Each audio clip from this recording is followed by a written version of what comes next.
My name's Nish Malik. I'm a GP registrar and ST4 in Cambridge, and I set up Next Generation GP a few years ago. I'm sure lots of you have been on our webinars already, but if you haven't, a big welcome to you. Thank you very much for joining us. So these webinars are what we do sort of every 6 to 8 weeks. They're open to everyone, whether you're in a Next Gen cohort or you just want to get a taste for what Next Gen GP is all about. So today we have two absolutely fantastic speakers. And the theme really for this evening is around political leadership. So what does it mean to be a leader in medical politics? But these two speakers are probably going to touch on a whole host more of other things and other aspects of their leadership journeys that I've certainly learnt a lot from over the years. So without further ado, I'm going to hand you over to your host for tonight, who is Liam Loftus, who will introduce himself. So Liam, over to you. Excellent, thanks Nish, and good evening everyone. Welcome to the session. So I'm Liam, I'm a GP trainee, I'm based in Cambridge, and I'm one of the members of the Next Gen teams of helping to run the Cambridgeshire cohort. It's fantastic to see so many familiar faces in the call this evening, but also lots of new faces too. So as Nish says, if you're joining for the first time, welcome. I would really hope you're going to enjoy what we have in store for you this evening. So there's just a couple of things before we dive straight in. Firstly, it would be great to see your faces if you're able to turn your video on. So completely understood if that's not possible, if you're eating, if you've got kids running around in the background, but if you can, it really does help us with the energy of the session. Secondly, if you can make sure you're on mute when our speakers are talking, that would be really helpful too. Also, if you're on Twitter, we'd really encourage you to get involved in the online discussion. And you can do so using our hashtag NextGenWebinar. I will just give me a second. I'll post some details in the chat of the Twitter feeds and the people you might want to follow. And so finally, what do we have in store for us tonight? So we're going to start with a very open conversation with Farrah and Katie about their roles, about their journey, and how they use their positions to influence and shape the future of general practice. Then we really want to have plenty of time towards the end for questions from the floor. So we really would encourage you to get involved with that too. If you would like to ask a question, do go ahead and post it in chat, and you can certainly do so as we go along, and I'll keep an eye on it. If you post it to everybody in chat, I can always come to you and ask you to unmute, and you can ask your question directly to our guests. Or if you prefer me to ask it on your behalf, do just send me a direct message, and I'll keep an eye on that the best I can. As I say, there'll be dedicated time for questions and answers towards the end of the session. So, and now on to our guests. So absolutely delighted to welcome two incredible leaders from the world of medical politics. First up, we're really lucky to have Dr. Farrah Jameel, member of the GPC England executive team and also chair of Camden LMC. So Farrah, thank you. And how are you? Tired, long day, but really lovely to be here, and so nice to see such a large number of people giving up their evening to listen. So thank you very much for making the time. Wonderful, thank you, Farrah. And also incredibly lucky to have Dr. Katie Bramall-Stainer too. She's the Chief Executive of CAMS LMC and also Chair of the UK Conference of LMC. Katie, how are you doing? I'm very well, thank you. Very well. Really nice to be here. Thanks for inviting me again. Wonderful. Well, I'm absolutely delighted to welcome you both, and let's get started. So I would like to kick us off really with a question that sets the scene almost. So many of our audience I know will be very familiar with you and your roles, but I'm conscious that maybe not everybody will. So I'm going to ask you to start by maybe giving us a brief overview of the role that you hold and what it is you do in this role. So I think it'd be best if Katie, I come to you first and ask, could you tell us a bit more about LMCs? So what they do and your role within that. Then maybe Farrah, we could come to you and I might ask you to talk a bit about GPC and how that relates to LMC, if that sounds okay. So Katie, over to you. Yeah, sure. I'm very happy to. So I'm the Chief Exec of Cambridgeshire LMC, and LMCs have been around a very long time. They predate the NHS by a number of decades. They arose out of the National Insurance Act of 1911 under David Lloyd George, who was the then Prime Minister, the Welsh Liberal, and we think of Lloyd George as being the name of the little paper notes in all those storage facilities. And essentially, LMCs originally were to set price rates for GPs in the community who might receive patronage from the wealthy landowners and so on, and who would then perhaps provide services for free to the poor. But it's become so much more professional in the intervening century and a bit. So it's long gone are the days where the LMC takes place on the kitchen table or as part of the room in the surgery of one of the local practices. We're now really large professional organisations. We are bodies listed in successive statutes and successive NHS acts that have the responsibility to represent, support and advise every GP in our area and every practice and practice team in our area. And so I have that privilege of serving all of the GPs and practice teams across Cambridgeshire and Peterborough, serving just over 1 million patients. And I do that feels like 24/7. In reality, it's more like 8 sessions a month, and it can be anything. A day in, just like a day in surgery, a day in LMC land is full of variety. So this morning my day started at Health Gold, which is a morning system briefing and a catch up for our system with the other chief execs of the hospital and community trusts and the CCG leads. And then I represented general practice at a digital group around the shared care record, and I published some advice around the GP DPR, which you might have seen quite a bit around in the news, and how that's been deferred until the 1st of September, thanks in no small part to our wonderful colleague Farrah, who's on the call. She might speak a little bit more about that later. I had a one-to-one with our CCG accountable officer. I met up with my team and I answered a slurry of questions. It's more like a kind of GP surgery before going through the papers of a performance advisory group next week, which is run through NHS England, where we've got a couple of local doctors who we've been supporting who are in difficulties. I was then finalising some contracts for some new team members that we've got and linking up some GP Federation leads to look at different vehicles whereby local primary care networks can limit their liability. So whether they become limited companies or whether they become community interest companies, for example. And then I caught up with my colleague Julius, who is my peer in Surrey and Sussex LMCs, and he's also the contracts and regulation policy lead on GPC, and I'm his deputy in that role on GPC, around how we're going to approach some plan changes that are coming from the Department of Health and Social Care around the primary medical performers list. But I think the highlight of my day was seeing one of my letters being shared on the Facebook group Resilient GP, or maybe it was GP Survival, I can't remember which one, which was my template letter to respond to hospital doctors when they asked the GP to prescribe sedation prior to an MRI and why you're not going to do that. So LMCs are super important. They're there for you throughout your professional career as a GP. You might not know about them, you might never heard of them, you might never need to encounter them, but if you're in difficulty, if you're in trouble, if you've got questions, we are a huge untapped resource of experience. And so I'd very much recommend you have a bit of a wander around any of our websites, and our own is camslmc.org, and you'll see loads of stuff there about representation, support and advice for every sphere of practice, relating to not just practices but also primary care networks and also individual GPs, from locums to retainers to prison GPs, out of hours GPs and partners as well. So we cover the whole gamut. That is an excellent summary to kick us off with, Katie. Thank you very much. And over to you, Farrah, to tell us how that sort of relates to GPC, if you could. I thought Katie did a fabulous sell the role of LMCs, and honestly, I think she's only scratching the surface with that introduction.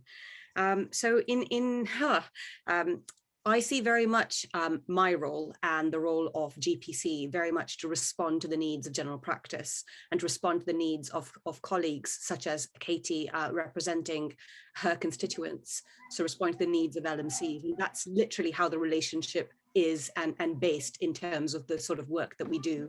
But it's also perhaps worth noting that GPC is a branch of practice representing general practice at the British Medical Association, so the Doctors' Trade Union. But of course, the BMA is far more than just the Doctors' Trade Union. It is also the organization that might perhaps make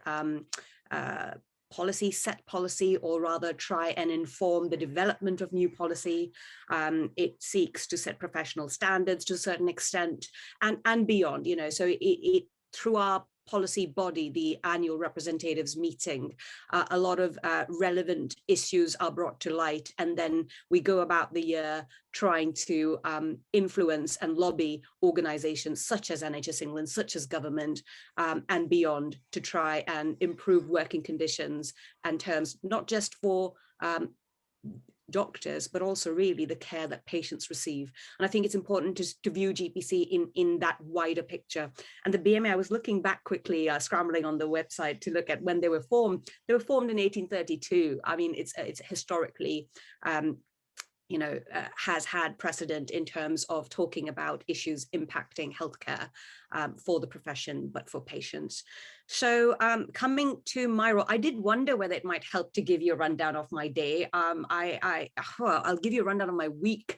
I split my working week between being a clinician, so I'm still seeing patients. I do that every Monday, every Tuesday, and on Wednesdays and Thursdays technically are my GPC days, but you know, as Katie highlighted, the role doesn't stop and start you know, at 8 a.m. and 6 p.m. It carries on. It just is what comes with a national role. It can spill out, and it's up to you how well you manage your working week. And Fridays, since I've had my daughter, who's now 19 months, I have a mum day on Fridays.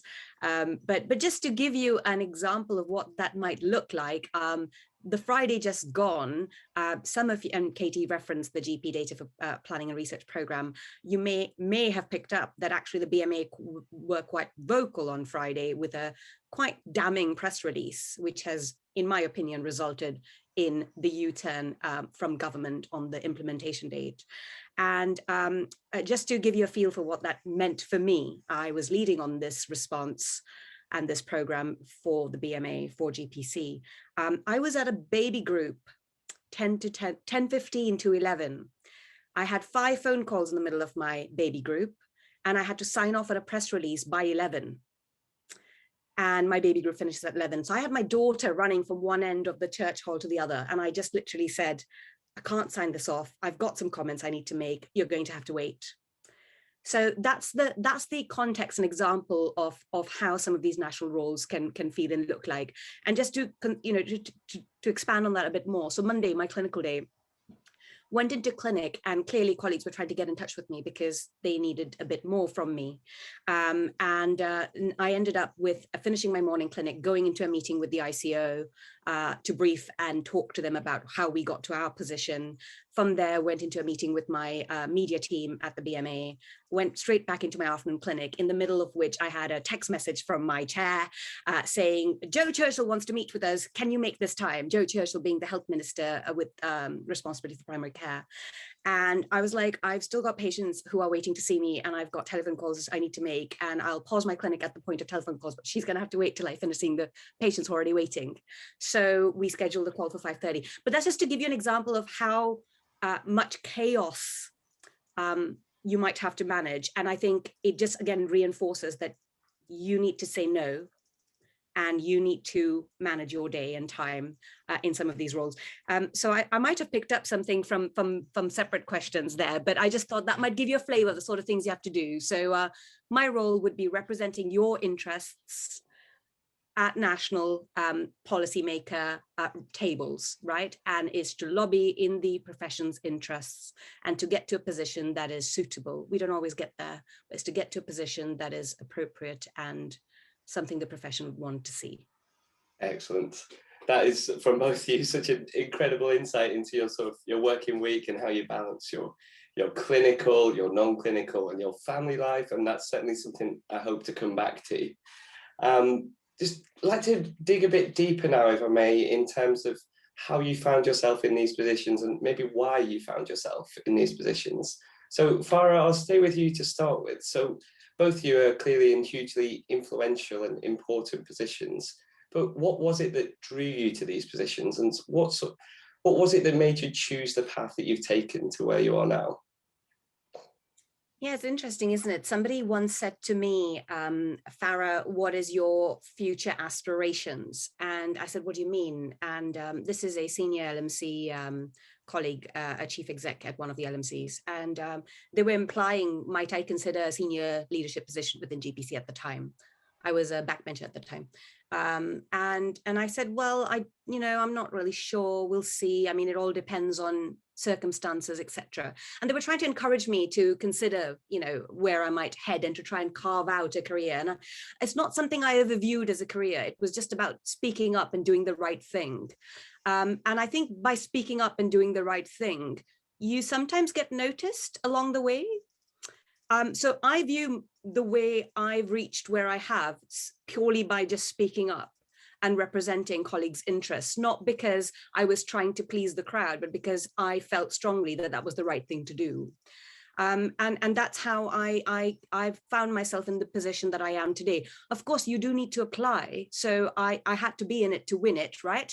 And so I did make an application to become part of the executive team. And I think the steps along the way, the projects I worked on, or the speaking out on the list servers, the putting ideas, solutions forward, meant that I was noticed, I was encouraged, I was given small things to work on and deliver. And that then gave me the confidence to apply. I was encouraged to apply, so that also helps, of course. And that's how I found myself. But I didn't set out, I'm going to, rule the world. But I always spoke out. And I think that's the key thing. If you've got something to say it. Do it. So what I'm hearing there is you followed what you thought was right, and by doing what you felt was right and what you were passionate about, and then the encouragement came to then apply to those further positions. And I think there's a lot to be said for that, and certainly a lesson that I could take away from this. Katie, how does that fit with your experience? Similar, different? Tell us more. Yeah, well, I suppose I'm always one of those people that's really tedious and really politically aware. I got involved in my student union council at university, and in my first year clinical, I was UCL's first ever female general secretary, which is pretty damning given that was in 2000, and that was around the time of like marches and tuition fees and occupations and so on. And in my intercalated BSc year, I was president of the debating society alongside all the cool kids. Famously, I once told Guy Berryman from Coldplay that he wasn't good enough to speak, and I got really cheesed off having to sit with him and Chris Martin, who was going on all the time about his virginity, and I thought he was really uncool, and look what happened to him. So there you go. I became the medical school rep then for the BMA, and I was the UCL rep on the University of London Med Group with all the medical school leaders, alongside my really close friend Tom Dolphin, who was at Barts in the London. And I think our proudest achievement there was securing student discount for clinical students with Transport for London. And when I qualified, I should say Tom is now a consultant anaesthetist at Imperial and a colleague of mine on BMA UK Council, and we were both on the Junior Doctors Committee together. And I honestly thought when I qualified, right, that's it. Playtime, politics, over. It's time for proper work now. I've grown up. And I qualified, and my dad had passed away in my final year. So I went home to support my mum in Staffordshire. And in Stafford, we were working illegal hours. There was no compensatory rest after your nights. There was no acknowledgement of the European Working Time Directive. And to cut a long story short, I brought about collective action against the trust. Alongside 14 doctors under my name. And at the time, we had the largest single payout, over 200,000 plus interest to us 14 junior doctors. That was a huge win for the BMA. My name became mud in my home hospital, obviously, but I was never going to work there again. I was going to go back to London. I got no training number for the West Midlands. I had nothing to lose. So I think a take-home point from that experience was to listen to your internal moral compass, and when you feel you can, or if you feel you should, then you should speak truth to power. I remember I turned up to the West Midlands Regional JDC, Junior Doctors Committee. There were only two of us there, me, and so I became the secretary, and the chair, who was this amazing guy called Masood Ahmed. He is now the Chief Clinical Information Officer and Medical Director for the consortium of Birmingham and the Black Country CCGs. Honestly, get him on Next Gen GP. He is just such an amazing guy. He's got 7 kids, he's mental. He wanted a full netball team. There you go. And I came back to London after that year, and I became the chair of the North Thames Regional Junior Doctors Committee with my friend Tom, and also Tom's deputy, who we used to leave prank voicemail calls on in Australia on our elective. It was this guy called Johan Malawana. I don't know what happened to him. Anyway, we got elected onto Junior Doctors Committee, and then the executive, and then there was something called MTAS, which was not a great thing for junior doctors in 2007.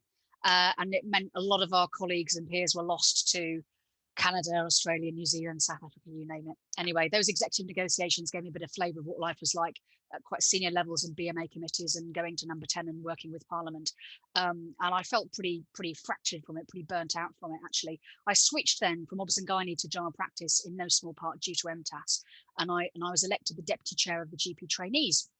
And I was like, oh, well, I hope I like general practice because I've never done it before, and here I am as a GP registrar ST3. That was the first year of the new MRC GP in 2007, 2008. And so all my training knew about was, you know, the old summative assessment and the old college exam and all the newfangled, you know, CSA and AKT and workplace-based assessments were totally new. The e-portfolio, totally new.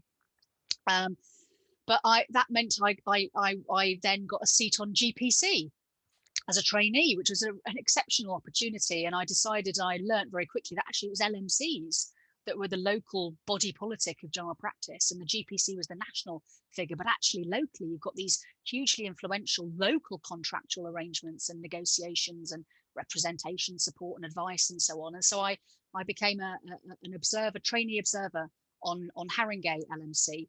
And at GPC, I developed huge relationships. The LMC representative from London wide who came to Haringey was Michelle Drage.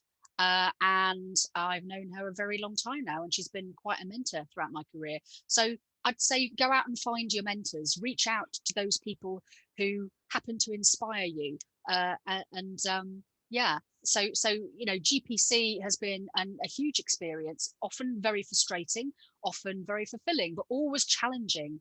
And always pushing me, and I'd often make myself speak each month. And I thought, if I don't speak, I'm not earned my place here. You know, I've been elected by my peers. I need to do something. So it's very much championing the causes and the needs of GP trainees, and then of newly qualified GPs and sessional GPs, and then young partners and maternity leave for partners and so on. So I've been a bit selfish in that way, I guess, in that every level I've been at, I've been going, what about this? What about that? It's really hard for me. But yeah, huge things. So the PMS contract review, premises cost directions, seniority, the loss of the minimum practice income guarantee and correction factors, save our surgery campaigns with Lord Darcy, you know, and then the new college exams and stuff. So we've come a huge way.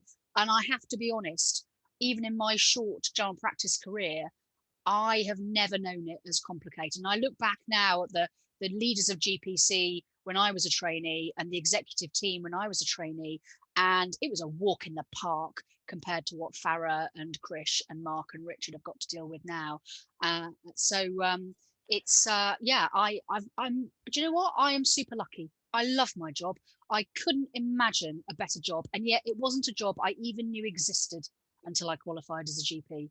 So it's all about finding your ikigai, finding what the world needs and what you love and what you're good at and what you can be paid for.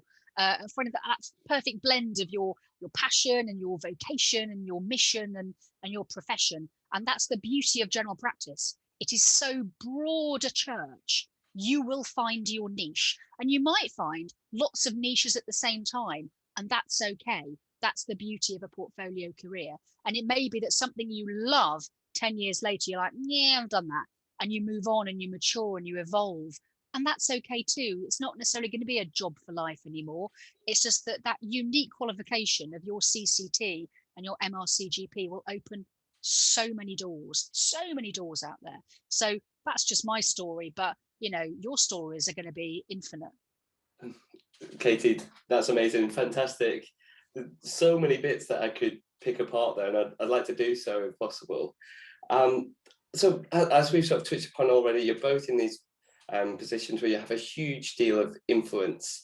You can help change, help shape the future of general practice. But from where I'm sat, my very sort of inexperienced perspective is it feels like a lot of this change that you've talked about already this evening, it often happens behind what I feel is sort of closed doors. We don't always get to see what happens. And I think maybe this evening's a great opportunity to try and open that door a little bit and get an insight into how this actually happens. So Farrah, I'll come to you and ask you probably quite a difficult question. How do you influence change? Can you maybe give us examples of where you've done so successfully and how it was that you brought about that change? Oh, Farrah, I am afraid to say. I know, don't say it. We've got 45 minutes, half an hour in with I know. I didn't want to interrupt Katie's flow, so I went on mute. Anyway, I will pick up on the GP data piece because I think that is topical, it is relevant. But before we go to there, it just listening to Katie reminded me very much about where my journey began, and actually about the level of influence and the change that you can bring about without a role or in any role. And so I'm presuming not everyone will know where I've come from, my background, etc. It might help to touch on that. So I grew up in the UAE. I was born and brought up there. I'm ethnically Indian, but I grew up over there. And I did my medical school, my undergraduate degree in Dubai. And I moved over as part of my foundation training piece. And really I was doing my internship in Dubai, and I had a colleague, a senior registrar, say to me, "What are your plans, Farrah?" And I said, "Oh, I might finish my internship here and then think about going to the UK for my F2. And he said to me, "Well, why don't you go now? Why are you waiting?" And fair enough challenge. And so I made some inquiries, I made an application, and I just ended up getting this run through F1 F2 post up in Yorkshire. So I went from Dubai to Yorkshire in the space of interview in June and job relocation in July, not knowing anybody in the UK and not having any family or friends or anything like that. So completely brand new to the system. I started my foundation training in 2007. Post the MTAS saga. So, BMA, I'll tell you how I first heard of the BMA. You're going to laugh. I came over in 2006 just to do my GMC paperwork. I freestyled. I did some waitressing jobs. I ended up at an events job at the Lord's Cricket. I was just serving to people, and there was clearly a doctor in the dining room, and there was a BMA paper, one of those newspapers. That's the first time I heard of the BMA. 2006, I'm already a qualified doctor in the midst of my internship in Dubai. Anyway, so fast forward, I'm doing my foundation training in Hull, and not in Hull, sorry, my F2 in Scarborough. So it was during my F2 in Scarborough, and I was trying to secure study leave for my ALS course. And they only gave me 1 day back, but of course ALS is 2. But because one of those days fell on a 0 hours day post nights, they said you only qualify for 1 day, but that's absolute nonsense. And it just sounded unfair to me. And this was important to me because my family lived in Dubai. And in your foundation training, you get blocks of 9 days of annual leave, right? So if I got this extra day back, it meant that I could go away for 2 weeks because of the weekends on either side. So it was really, really important for me to secure this leave. And so I fought it. And that's how I started speaking up. I never came to the UK to put my head above the parapet. I mean, I came with this philosophy that I was just going to head down, be a cog, in the system, and just get on with my job, CCT, and, have a cushy life, right? But that was so unfair, and I fought it. And when I was trying to fight it, I found the BMA. And from there, my journey began. And I had a really active junior doctor rep in my hospital who would send out weekly newsletters. That really helped. It got me interested. He's now a consultant in Australia, but that got me interested. He took me along to my first junior doctors meeting, the regional one. And then from there, I went to conference. I saw other colleagues, and I was just like, my mind was blown at the ability to influence and change. And I was like, I want in on this cake, right? And that's how I got involved, really. And so as a junior doctor, as an F2, I secured my 1 day, additional 1 day of leave, study leave. And that meant a huge amount to me, and I'm sure made a big difference to others who followed me. And we also secured a refurbishment to our mess. So that's the kind of stuff that you can get done in as part of lobbying. It isn't just change in terms of terms and conditions. It is impact on your lifestyle, on your job satisfaction. There's a whole variety of things that you can influence, right from a practice level, from a training level, up and into contracts and beyond. So early small examples, but Liam, do you want me to talk about a GP data one, or do you want to move on? Because I know given how topical it is and how much of a big thing it is at the moment, it would be great to get that sort of insight that we simply wouldn't get from anywhere else. So please do. Okay. So very quickly then. So we've been working on this program. When I say we've been receiving updates, and this is a program that's been 3 years in the making. Okay. And then, of course, the pandemic meant that everything needed to get shelved, and refocus of priorities was necessary at the time. So the program was just parked, and we were focused on everything else that needed to be sorted. And then all of a sudden, in the last 3 months, there was this sort of massive sprint to try and get to a finish line to deliver GP data for planning and research. Now, the face of it, the program in itself is a genuinely helpful and appropriate program. But it was such a sprint that there were key things that needed doing to support this program to get to the finish line, which perhaps didn't get done as well as they could have done. Then the other thing is, so in this sort of role, you've got to keep a watching brief on what's transpiring around you. So a helicopter view of what's happening in the system. So a Department of Health announced the Ben Goldacre review into how data will be utilized in the healthcare system. NHSX announced that they would be publishing a new data strategy, and the white paper signaled to new legislative powers that may be that will come into play in respect of data. And in that landscape of the unknown, those 3 unknowns, it was very difficult to take an association position where a massive extraction of coded data, so not all data, coded GP data, but a massive extraction and a massive data set is being created. And whilst we might have built safeguards into that program collectively together, we are uncertain and unclear how that data might be commanded around the system and moved around the system without the right oversight, because these other 3 things are unknowns. So very early on, when this sprint was taking place, I was like, yeah, I'm not so sure. I don't think you're going to get any support from the profession. It's just not, certainly not from the organizations. I don't think we'll ever be in a position to support it. So they came out with the legal direction as the instrument to deliver GP data for planning and research. And they announced it 3 weeks ago. We had been very clear to NHS Digital about the need to support this with a very wide-ranging communications program to the profession and to patients. That was not forthcoming. And so I won't labor the point, but it just became untenable. And we kept waiting. We gave it 3 weeks. We said, right, where's your comms campaign? Where's your comms campaign? We can't ignore the media. We can't ignore the public backlash.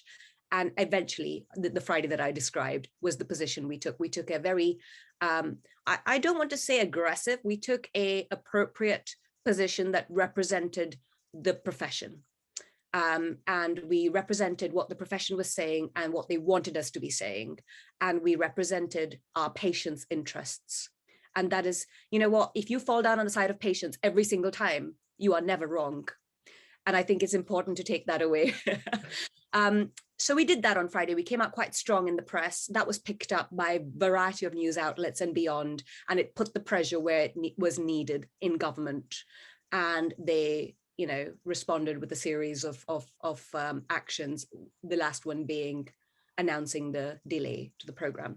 So the next few weeks will make, I think, the important difference if they were to use it and utilize it appropriately. So it's still a watch the space. I hope that's helpful.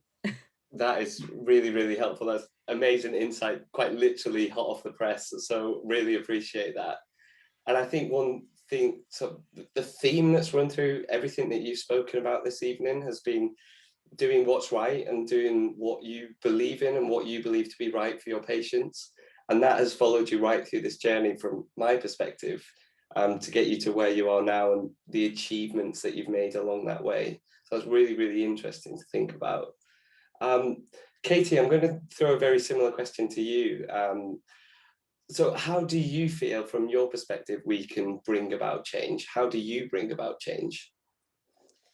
Well, I suppose one thing I would say that I've learned the hard way is that one person cannot bring about whole-scale change of an organization. So whether that's you changing your surgery or changing your partnership or changing a CCG or changing the BMA, it takes a collective. So if you're going to be a leader, you've got to bring people with you.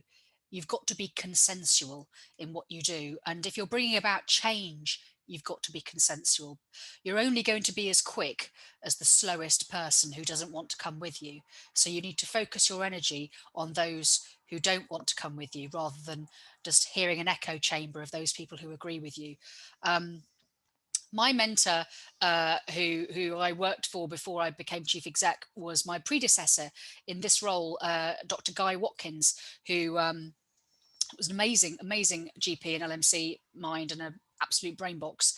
And he was also chair of the UK conference as well. And he showed such integrity, and he always spoke around the Nolan principles of public life.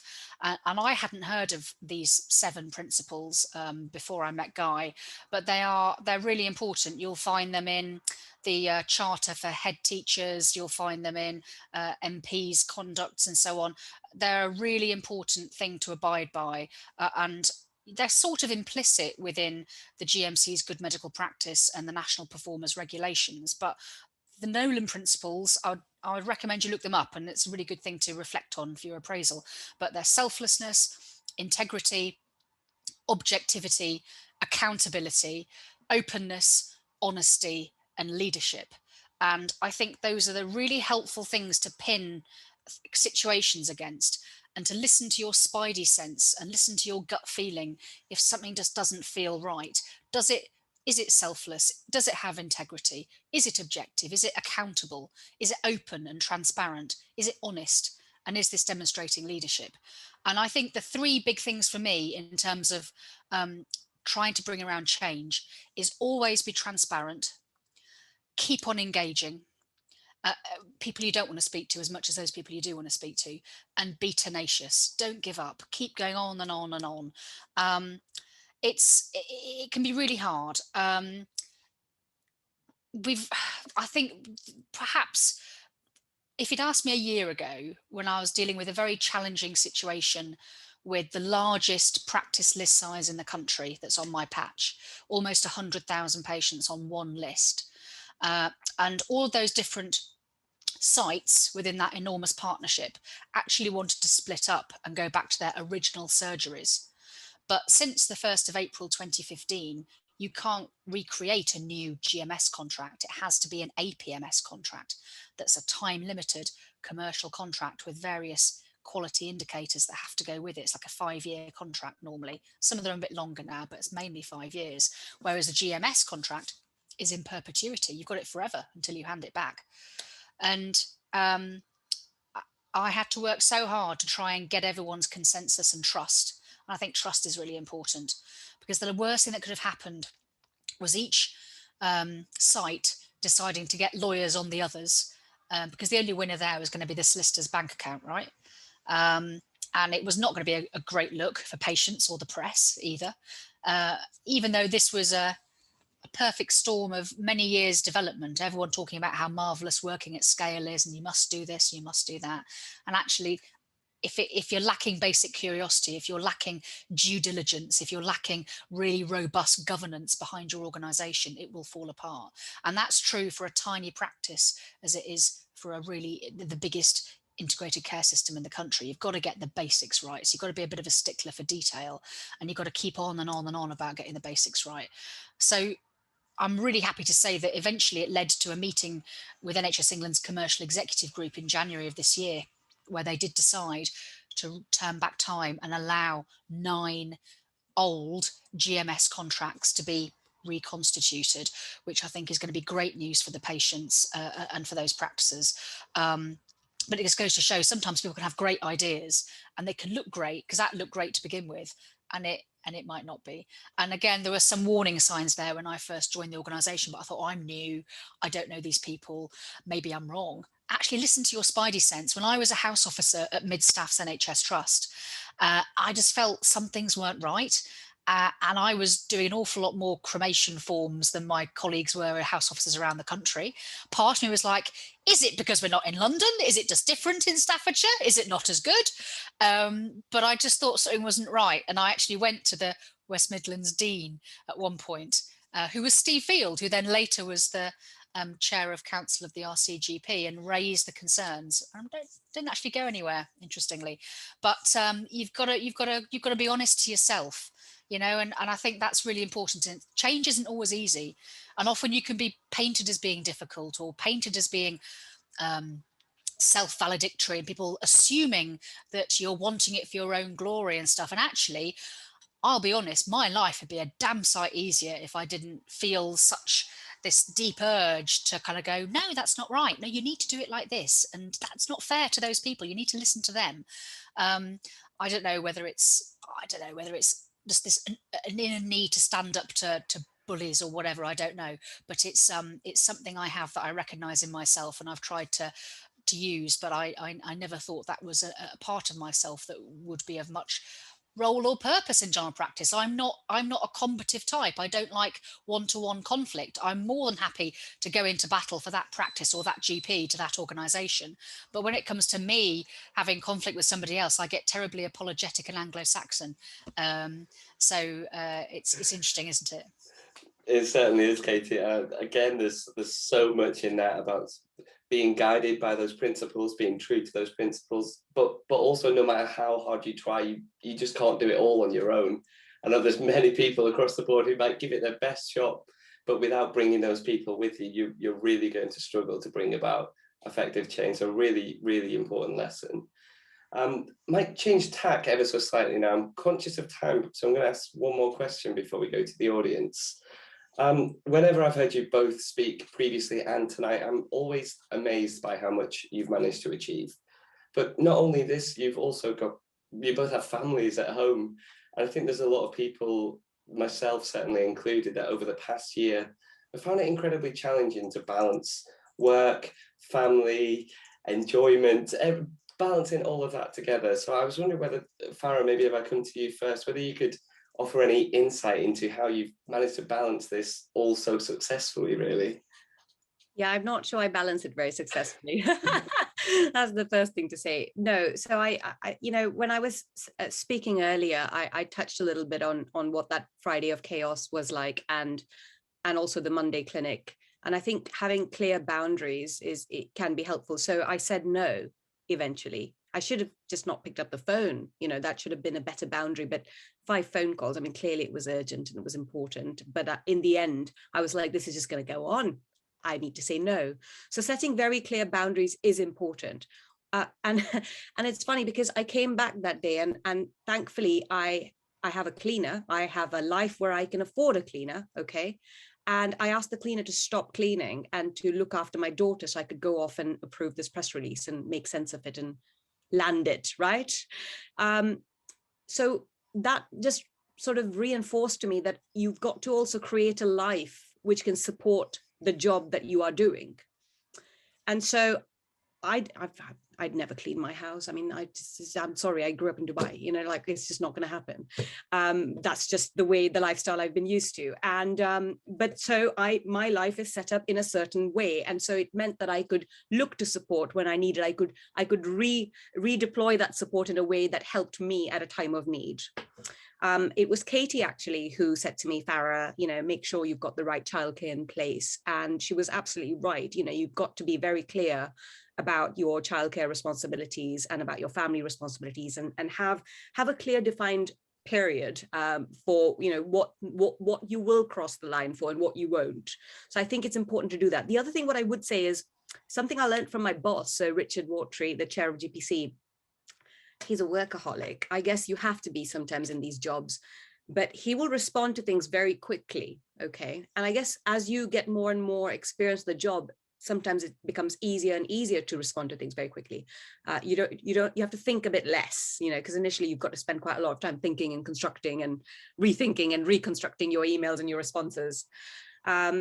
but it has certainly, for me, made it very clear that if I don't get to doing things as they happen, they start to fall down the list, and everything else takes over, and everything else becomes urgent and important. So I'm terrible now. The second papers arrived. This, like when you sent me that email, Liam, 2-3 weeks ago, I read it then, and I parked it. So I clocked it. I've had a crazy day today. I haven't had a chance to come back to it, but I clocked it. So my internal thinking had switched on. So that's the way I would recommend you do things. You deal with them as they come in. You set up your life in a way to support the life that you're trying to deliver. So the job that you're trying to deliver, you have the childcare that you need. Perhaps get a little bit more childcare than you think you need might be helpful. And you know what? There is, I'm not a single mum. My husband is there to support me. And there are times when I say to him, Tim, you need to take this on, or you need to go pick her up. So on that Monday, I had to take this urgent call with Joe Churchill. It did mean I ran late in clinic, and the nursery closes at 6:30. And I said to him, you've got to go, I have to pick her up. So he did, he stepped in. On that Friday, I said to my brother, please come, because I don't know what else is going to happen to the rest of my afternoon. So I just put things in place just in case. And that's how I managed it. I will just add one more thing, and this is my husband for you. He's very good at saying to me, Farrah, you can't always take work on. So you can't always make sacrifices. And I think that's an important message. You cannot always let it take over family time. So you're just going to have to say no, not be at a meeting because it's at the wrong time. And they'll have to move that around for you. And a case in point is I was breastfeeding when I went back to my GPC job.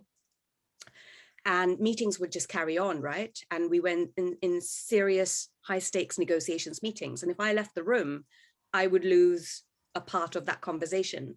So I put my foot down and said, I've got to go and express. So can you, I'll be X amount of time, let's take a break. And I did it, and they accommodated it. And that's the thing, you need to vocalize what you need, and people will accommodate it. Excellent. And I'd see, as you were talking, I was seeing so many nods of the head from Katie and also from everyone in the audience this evening. Lots of really, really good advice there. I'm wondering, Katie, is there anything you'd like to add to that? Anything from your perspective? Yeah, I mean, I'm rubbish. Don't do what I do. I don't balance it successfully at all. Before I had a family, I've got two little boys who are 8 and 6. Before I had a family, I had this weird assumption that I was going to be, the sort of mother like in a Timotei advert, with billowing skirts and wandering through a spring meadow with babes at my breast and on my hip. And I was the same person. I had babies and it was still me. And that came as an immense shock. I don't know why, but it did. So recognize what still brings you joy. And it might be blending stuff and doing baby-led weaning and amazing stuff like that. That's cool. But also that drove me insane. And I love my career. I love my kids, but my career is really important. And Farrah's absolutely right. You've got to.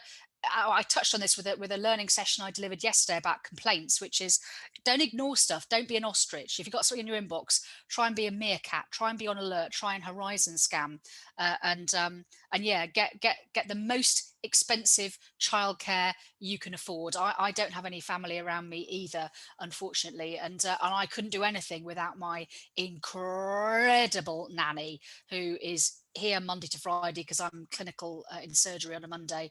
But yeah, but at the weekend I am theirs, and at the end of the day, and I go downstairs, I am theirs. Phone away, complete focus, and kids are really resilient, and I think they have a good mum. They have a mum who's completely focused on them rather than the frazzled partner who was always arriving late to nursery pickups and feeling like a shit mum and so on. So my only goal was to become a partner like 11 years ago, and I was the only female partner in a team of chaps. It was a very challenging dynamic. And I was diagnosed with MS only a couple of weeks after starting as a partner. And I think actually the MS has been, in a weird way, a bit of a gift to me, because it's always there, that Damocletian sword of mortality and morbidity, and it really teaches you what to give a fuck about. And I know when I'm getting super stressed or there's a really horrible personal conflict thing going on that I need to protect myself. And there was something like that happened last summer in a staffing situation on our patch. And later on, I had a scan and I got a new lesion on my left corpus callosum. And I was really lucky because I didn't have any symptoms. But I never take it for granted because my course was quite aggressive in the first few years and it's become a lot more benign now, but you never quite know what's going to be around the corner. And so I'm very much focusing on actually enjoying the life I have. And I give less of a fuck about what people think about me nowadays, to be honest with you. I'm much better. I'm slowly reaching that nirvana of the crazy sweary cat lady, which I hope to achieve and peak in about 20 years time. So yeah, so I think you don't always get it right. I've screwed up loads of times, and when I left my partnership I was completely burnt out, didn't want to see another patient for the rest of my life, had no confidence in myself, and I was asked if I wanted to do a bit of sessional work as a medical director at London wide LMCs by Michelle Drage, from when I was an SD3 LMC observer. And so I went with it, and that kind of led to one thing and another, and I kind of found my ikigai again. But life goes in fits and bursts, and don't forget the whole thing about there's the whole what's it, Sheryl Sandberg thing, isn't it, with the ladder? Don't forget a ladder has lots of down points in it as well. So just be kind to yourself. If you fuck up, that's okay, because you're going to learn from it. Just like if you make a clinical mistake or something, as I talked about in my session on complaints yesterday, it's okay. It's okay if you reflect and you apologize and you demonstrate and assure that you're going to learn from that experience. Well, that's okay. That's fine. Katie and Farrah as well. I think this evening has just been full of absolute gems, just complete life lessons, and I'm sat here scribbling on my laptop all of the things that I'm going to take away from the session. So I'd just like to say thank you for being so open and honest with us all this evening. Very conscious of time, as I say, we've got around 20 minutes left, and I'm really keen to get some questions from the audience. So one thing that was going through my head was, you're obviously in huge positions of power and influence, but maybe not all of us, certainly myself, we're certainly not in those positions. Kartik, are you in the room, and would you like to unmute and ask your question?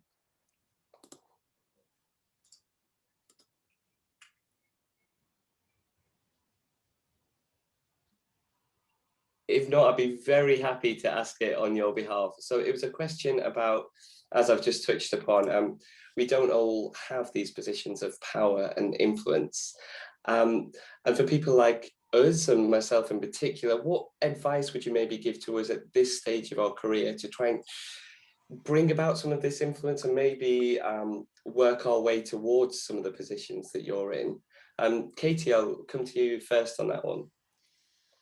Well, I would think about getting involved in your local medical committee. That opened loads of doors for me. And you yourself are one of our trainee co-optees on Cambridgeshire LMC. I think that starts to unpack a lot of the stuff that goes on in the background of general practice and helps people understand all of the regulatory and contractual stuff that happens that makes the job tick, and where we are in terms of the context of the whole wider NHS environment. But maybe it's the college and it's educational areas, or it's journalism and it's broadcasting or something. There's so many different areas, but I think try and find your tribe, make your own support network. I think is really important, and find the people that you think, oh wow, that was really interesting actually. So find them on Twitter, tag them, say, oh, I really liked that. Can you tell me a bit more about that, whatever? Because it's easier now than it ever has been to find people and to find that information. But I guess in some ways it can feel even more overwhelming. So just do little bite-sized chunks, but don't wait for permission. Just grab it with both hands.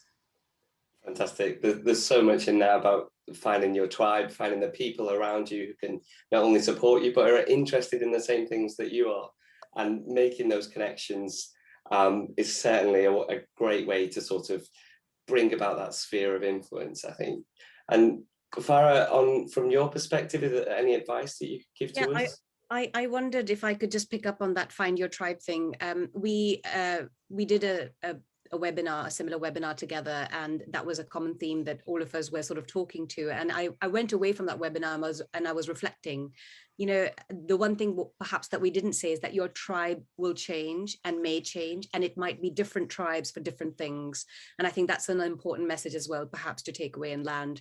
And if I reflect on the sort of career structure and the sort of things I've done, there was a focused period, which I look back at my CV and say that was a scattergun, and that was a scattergun approach. So if you're interested, don't know where to burst, where to emerge from, apply yourself to a whole variety of things. Have that scattergun approach, and you know what? Something will stick, right? So I think that's a useful way, perhaps, to I'm trying, I'm not really getting anywhere. Well, okay, keep going, keep at it. In a similar fashion, though, build your own niche. You know, there are a lot of people who do a lot of the same things, and there's very few people who do niche subject matter expertise type things. And if you're then the SME in that particular area, you become the go-to person on every conversation in that respect. So look at that. I've written down a few notes. I might just look at them quickly. Be proactive as part of it. So don't wait for an opportunity to present itself to you. Go away and create your opportunity. So if you see an area where you think something's lacking, talk about it, write about it, amplify your voice through social media. You know what? Chances are somebody else is also thinking the same things as you, and will further amplify your voice and say, actually, I really like what, Maysoon said, and I want to go and explore that a bit further. Can you come and talk to us about it? And then I guess the only other thing is, I've said this earlier, you've got to be in it to win it, right? You have to apply. You must put yourself forward. And I know a lot of us hold ourselves back thinking, oh, but we don't have the skill set yet. But actually, everything that you're doing right now is bringing you up to that right point in your life. And everything you continue to do as through new roles, through being in this webinar right now, will take you into your next post, right? So apply yourself. And if you're uncertain, ask for advice. Surround yourself with the right people, with positive people who encourage you, who support you, who pull you up, who push you forward. That's the people you need to be around, not people who tell you you can't do this. Because I'm sorry, that's not the right thing at all. Everyone can do anything they put their mind to. It's something I say to a lot of people, don't let anyone else define who you are and who you become. That's in your control. That is such a really powerful message, Farrah, and it's resonate with a question that we've had in the chat as well. As a question I've spotted from Lizzie around similar themes. Lizzie, would you like to introduce yourself and ask the question to our guests? Hi, Katie and Farrah. Thank you so much for this evening. It's been wonderful. I guess almost leading on from that, and you talking about almost your safety net and your team behind you. How do you deal with, or how have you dealt with in getting to the positions that you have with negativity from people, criticism, and have you ever had imposter syndrome during that time? Sorry, I didn't say anybody first, but Farrah, how have you? I'm happy to go. So write these things down. Everyone's a bit like a swan, right? You come across really lovely and serene and calm and peaceful, but everyone's scrambling underneath. Everyone, literally everyone, in every single role. Okay, so it's important to understand that. The other thing, I guess, perhaps is again worth banking is no one knows how you're feeling until you share it. So you can go into a meeting, you can go into a discussion, you can go into an exam and be nervous as hell or whatever, but no one knows how you're feeling until you tell them. Don't tell them, carry on, and you'll be the perfect picture of confidence, right? But do your homework. So I guess that's important as well. So if you're prepared with all the facts, no matter what question comes at you, you are the expert, and your starting position is you're about 10 steps ahead of somebody else, right? So even if criticism is being leveled at you, you're the holder of all the facts. So you can respond very thoroughly, very confidently, because no one else has been in those meetings. You have, right? And you know what conversations have been had. And I think it's important to bear these things out in mind. But in terms of negativity, and I mean, I certainly face a certain amount of it, or, you know, in closed spaces and in open ones through social media, etc. You've got to learn to disengage. It doesn't define who you are. Remember, no one else can do that other than yourself, right? You define who you are and who you become and how you let these things impact you. But you need to have, in my opinion, personal resilience measures. And so I work out, I train 3-4 times a week. I try and find an hour and I just work out. And that for me is my personal resilience measure. I also garden when I have a moment here and there. And again, that helps me switch off and helps me refocus on the things that matter, which is, you know what, at the end of the day, this is a job and my health, my family, they matter more than anything else. I hope that's helpful to you, Lizzie. That's wonderful. I'm literally writing everything down. Excellent. Katie, is there anything you'd like to add? I was also listening and learning to that and thinking that's what I need to do. Whereas rather than just, you know, snacking on carbs and watching RuPaul's Drag Race and just pinging my mates really mindless gifts of an evening, because that's what I do. So yeah, I think there's lots to learn from there. Wonderful. Thank you for that, Katie. And we're having a lot of questions come through on chat on the theme of challenges. And I think Chloe's come up with an excellent question. And Chloe, would you like to unmute and introduce yourself? Oh, how do I do this? I'm not sure. Hello. Hi, I'm a foundation doctor at the moment. Nish has kindly let me be part of this. So my question was really about sort of how you overcome the unique challenges. Both of you mentioned challenges about sort of being female and how that has kind of impacted on the spaces that you inhabit. And I just wanted to know if you had any sort of go-to tactics or sort of phrases that you use to try and combat some of the sexism that undoubtedly everyone encounters. Thanks. Excellent. Wonderful question, Chloe. Katie, should we go to you first on that one? If you get asked any silly questions, you really should give a silly answer. I remember in my partnership interview being asked how many children they think I'll have, not in a kind of like, you know, we're totally cool with it. Clearly you probably are. So in terms of us planning and stuff, how many do you think you'll have? And actually you think on the face of it, maybe that's a realistic and sensible question, but actually it's also none of their bloody business. And so I said, well, I'm going to have 10 and then I'm going to see how I get on. And they had this kind of look of, and then they realised I was actually joking. So I think if you're given a silly question, give a silly answer. I think if somebody says something, the problem is when someone is sexist to you or says something in a misogynistic way, and this has happened to me a lot, you're so shocked, you're not expecting it, you're so blindsided by it.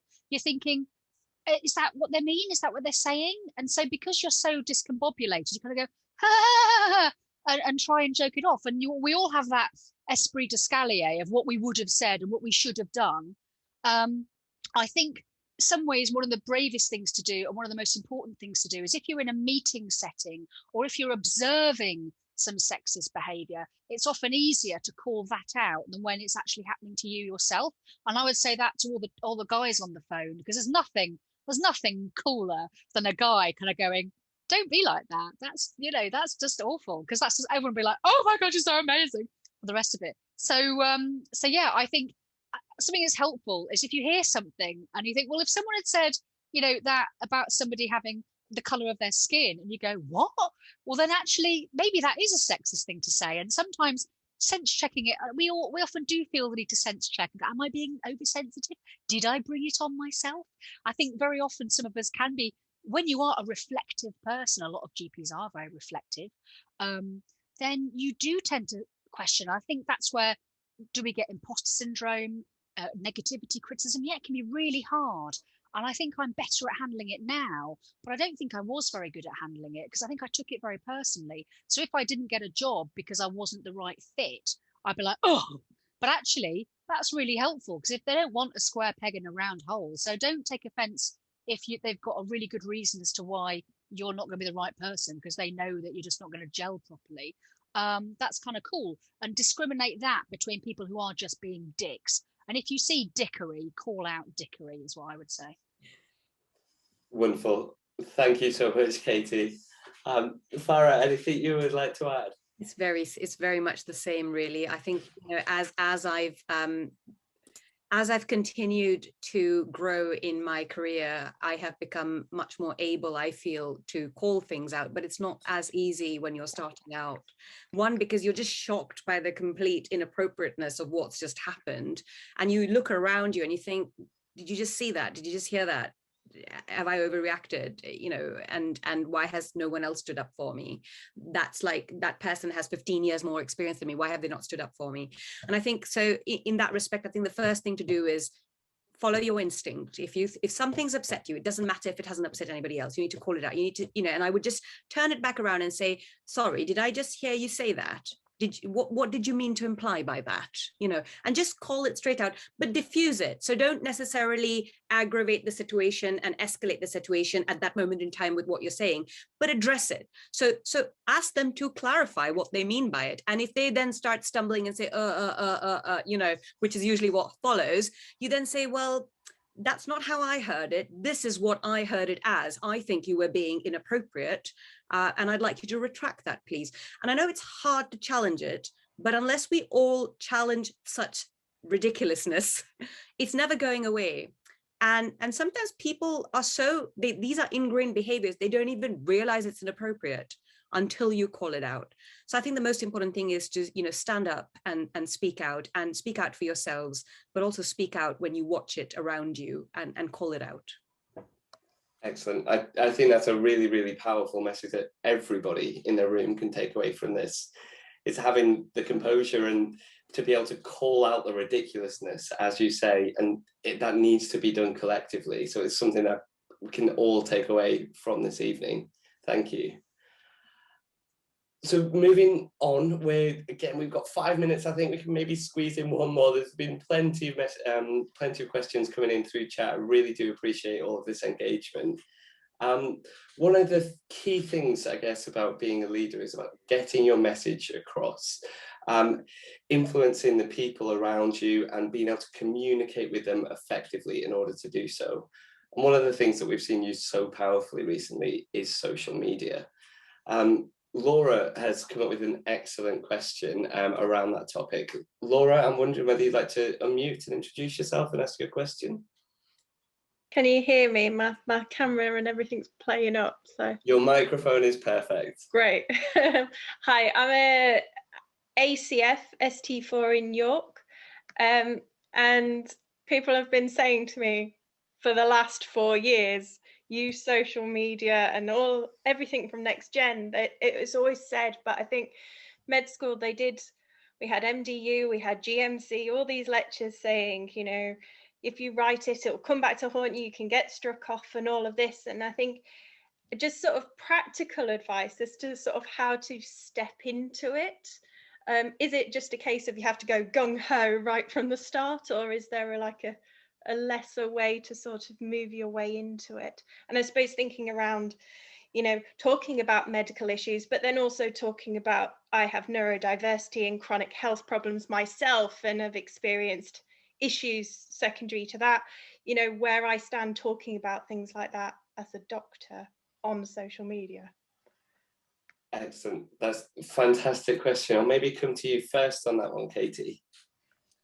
Sure, it's a really good question, Laura. I think the first thing to say is, in terms of a platform for your voice, decide actually what your message is going to be, and make sure you do have something new to say, rather than just saying it for the sake of saying it. I don't think there should be any pressure on you to have a certain style or a certain belief. You're not meant to be a full package. As Farrah said, you might have a particular interest in a particular niche area that you own and you have a lot to say about, and that could be just as valuable as people who are just end up being renter quotes, and you can kind of sniff the bullshit when you kind of see it. I would say that if you're going to go onto Twitter, ensure that you always say that, retweets does not equal endorsements, or, this is a personal account for personal views only.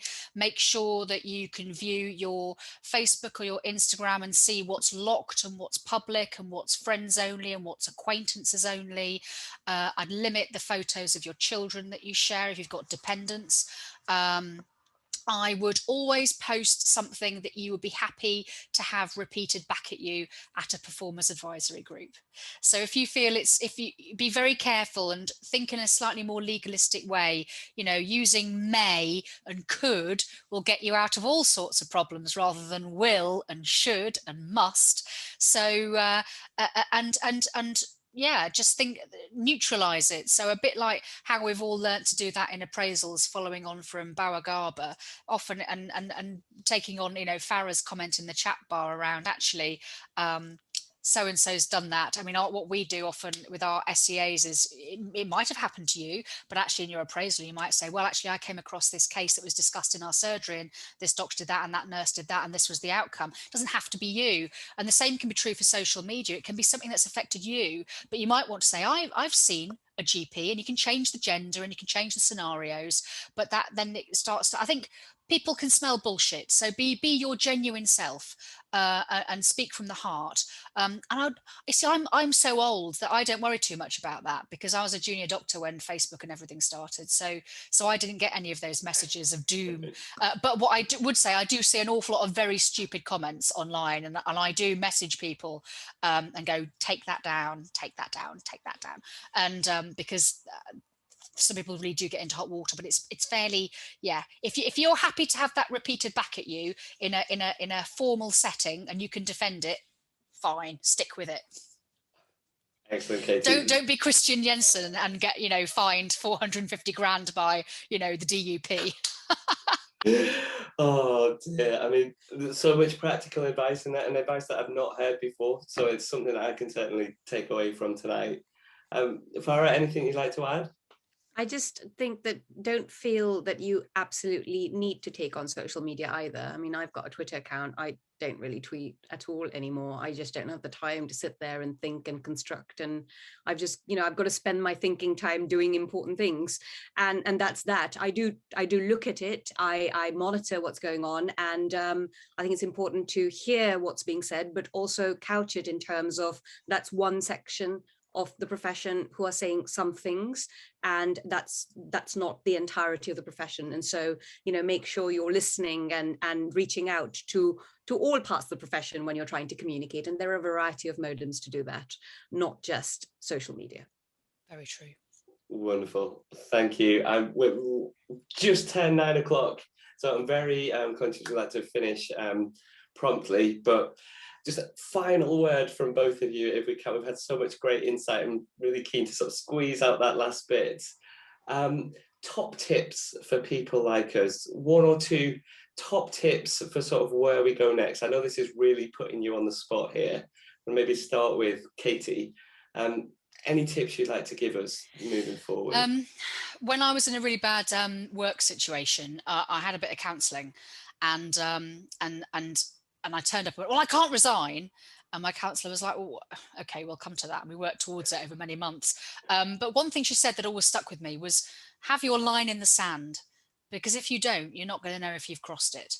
And something that I've always kept all my life, which stupidly came out of a Mail on Sunday astrology thing in like the 1990s, but has always stuck with me, was destiny is a matter of choice, not chance. So make your destiny, make your choices happen for you where you can, but not every day, because you're going to have some days are bad days, some days are crawl under a duvet days. They're not kind of, you know, rule the world days, aren't they? So be kind to yourself, trust your spider sense, make your own support network, seize and make those opportunities. Don't wait for things to happen, and don't ask for permission. Just go and do it. Fuck it.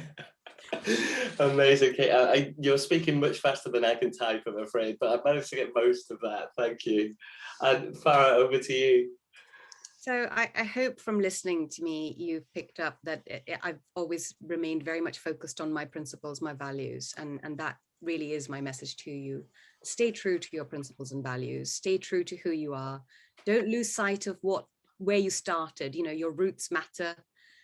For me, my root is I am a clinician. I really love being a clinician. I love being a GP. Everything I do is because I love my job, my clinical day job. Okay, I really love it. And then I guess, you know, don't lose sight of the things that matter. Your family matters.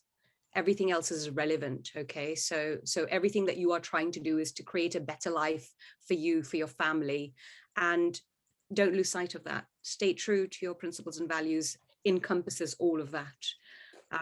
And just enjoy being a clinician. And if you don't enjoy being a clinician, ask for help, ask for advice, stop and just take some time out. I think that's an absolutely wonderful message to end upon. I guess that brings us to a close for this evening. We could have kept going for hours there, I feel, but we probably should wrap up. I think this has just been an absolutely fascinating session. I mean, honestly, inspiring in so many ways. And Katie, Farrah, we're just so lucky to be able to get this incredible insight into your world and into your work. And just so grateful that you've given up your time for this evening, and particularly when you've both got so much going on. So really do appreciate it. Thank you. And